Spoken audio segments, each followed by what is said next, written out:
Jesus spoke to them again in parables, saying, "The kingdom of heaven is like a king who prepared a wedding banquet for his son. He sent his servants to those who had been invited to the banquet to tell them to come, but they refused to come.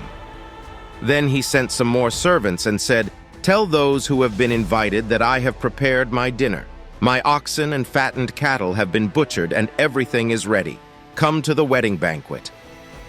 But they paid no attention and went off, one to his field, another to his business. The rest seized his servants, mistreated them, and killed them. The king was enraged. He sent his army and destroyed those murderers and burned their city. Then he said to his servants, 'The wedding banquet is ready, but those I invited did not deserve to come. So go to the street corners and invite to the banquet anyone you find.' So the servants went out into the streets and gathered all the people they could find, the bad as well as the good, and the wedding hall was filled with guests. But when the king came in to see the guests, he noticed a man there who was not wearing wedding clothes. He asked, 'How did you get in here without wedding clothes, friend?' The man was speechless. Then the king told the attendants, 'Tie him hand and foot and throw him outside into the darkness, where there will be weeping and gnashing of teeth. For many are invited, but few are chosen.' Then the Pharisees went out and laid plans to trap him in his words. They sent their disciples to him along with the Herodians. 'Teacher,' they said, 'we know that you are a man of integrity and that you teach the way of God in accordance with the truth. You aren't swayed by others, because you pay no attention to who they are. Tell us then, what is your opinion?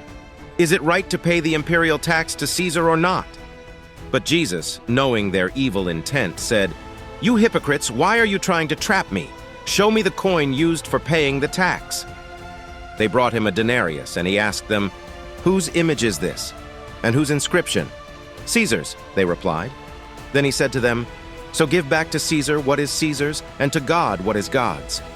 When they heard this, they were amazed. So they left him and went away.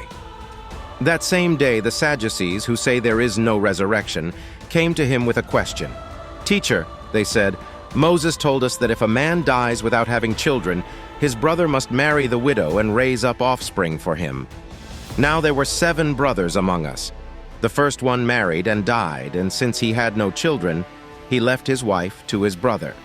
The same thing happened to the second and third brother, right on down to the 7th. Finally, the woman died. Now then, at the resurrection, whose wife will she be of the 7, since all of them were married to her?' Jesus replied, 'You are in error because you do not know the Scriptures or the power of God. At the resurrection, people will neither marry nor be given in marriage. They will be like the angels in heaven. But about the resurrection of the dead, have you not read what God said to you? 'I am the God of Abraham, the God of Isaac, and the God of Jacob.' He is not the God of the dead, but of the living." When the crowds heard this, they were astonished at his teaching. Hearing that Jesus had silenced the Sadducees, the Pharisees got together. One of them, an expert in the law, tested him with this question, "Teacher, which is the greatest commandment in the law?" Jesus replied, "Love the Lord your God with all your heart, and with all your soul, and with all your mind. This is the first and greatest commandment, and the second is like it. Love your neighbor as yourself. All the law and the prophets hang on these 2 commandments. Whose son is the Messiah?" While the Pharisees were gathered together, Jesus asked them, "What do you think about the Messiah? Whose son is he?" "The son of David," they replied. He said to them, "How is it then that David, speaking by the Spirit, calls him Lord? For he says, 'The Lord said to my Lord, sit at my right hand until I put your enemies under your feet.' If then David calls him Lord, how can he be his son?" No one could say a word in reply, and from that day on, no one dared to ask him any more questions.